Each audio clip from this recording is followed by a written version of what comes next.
Hello everybody and welcome to my review for Motte Island. Motte Island is a horror game made by indie developer One Aperture using Flash. The game takes place at a dock where you play as Maxie after you escape from a prison transport van after a collision.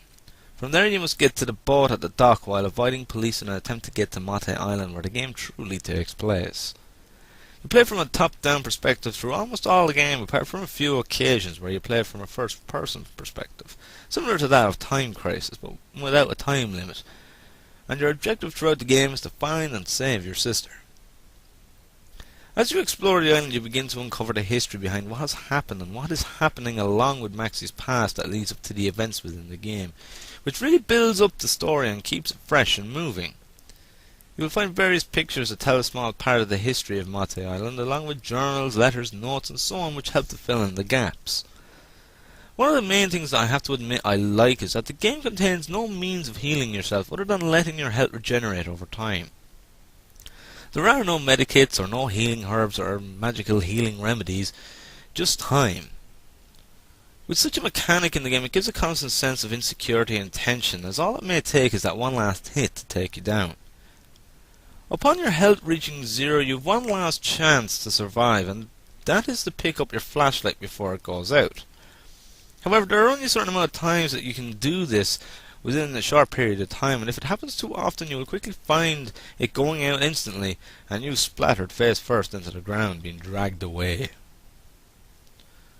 There is a nice selection of different weapons with which you can come across during your journeys, from shovels to axes to katanas to sledgehammers, right up to firearms such as a shotgun or a rifle. This gives the game a nice fresh feeling in combat and a chance to experiment with various weapons' strengths and weaknesses through fighting enemies. The enemies within this game are about as bizarre as enemies get, and even now after completing the game not only once but twice, I still cannot truly describe what some of them are, as they are really unique. Some are similar to that of Moss, but others are much more grotesque and very strange to even describe what they are. And as for the boss monsters, well, I'm not even going to go there. I'm going to leave that one as a surprise for you guys to find out. As for the horror aspect of the game, it is fairly intense at all times. The game has a great atmosphere that truly gets under your skin between sound effects, music, and the fact that it is pretty much dark all the time, and all you have is a flashlight.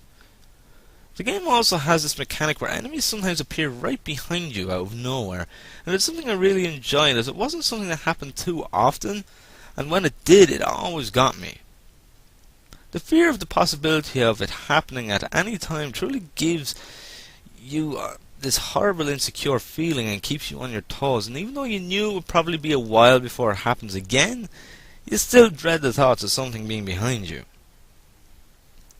It's not a game that creeps you out with cheap jump scares, even if it has the odd one, but instead just uses its atmospheric setting and the sound effects that just is enough to just completely and utterly just get under your skin and keep you in constant tension.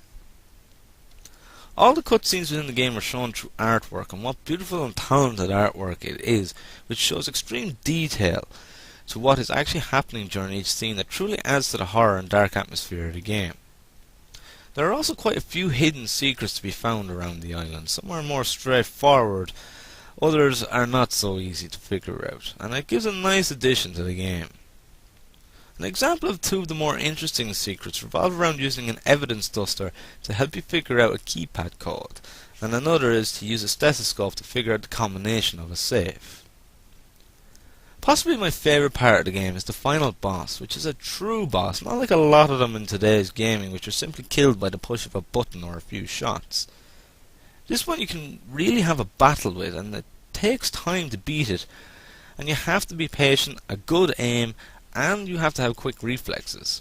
Without them you'll find yourself having a hard time beating it, making it one of my favourite bosses in recent times.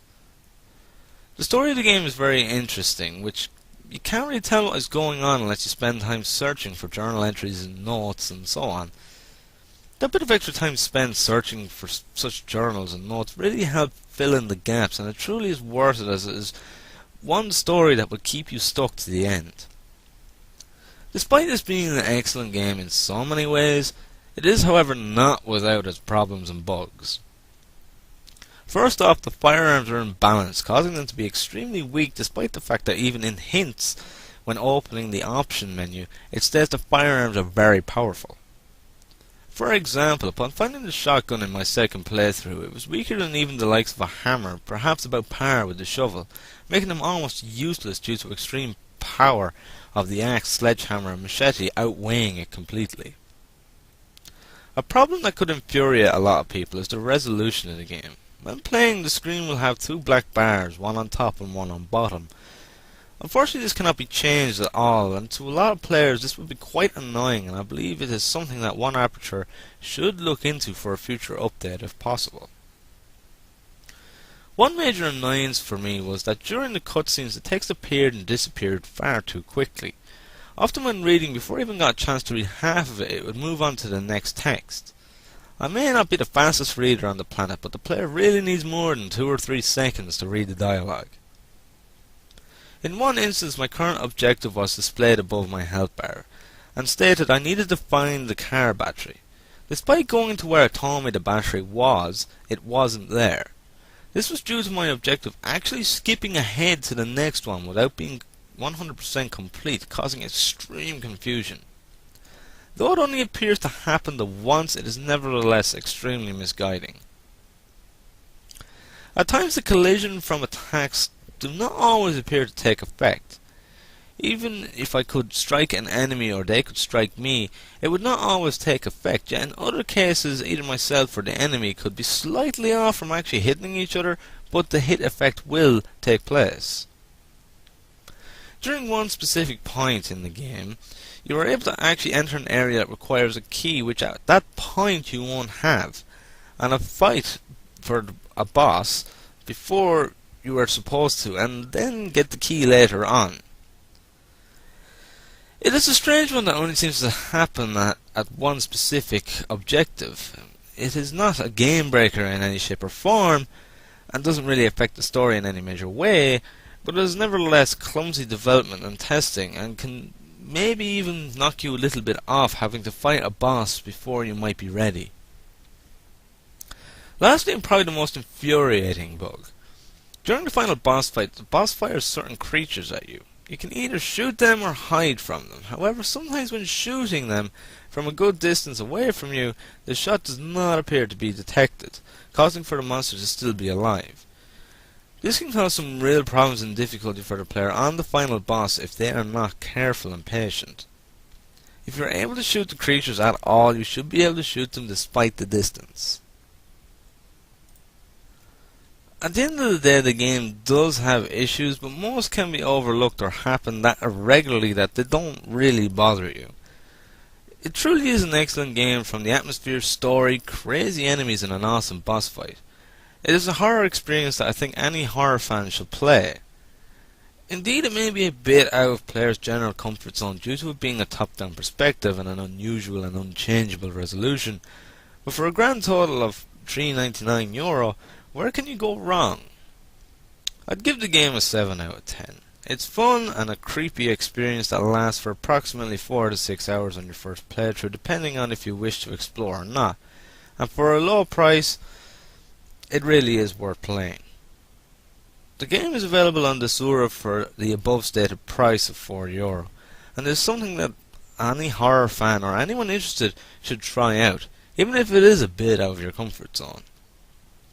Thank you very much for watching. I hope you've enjoyed the video, and as always, I will see you in the next one.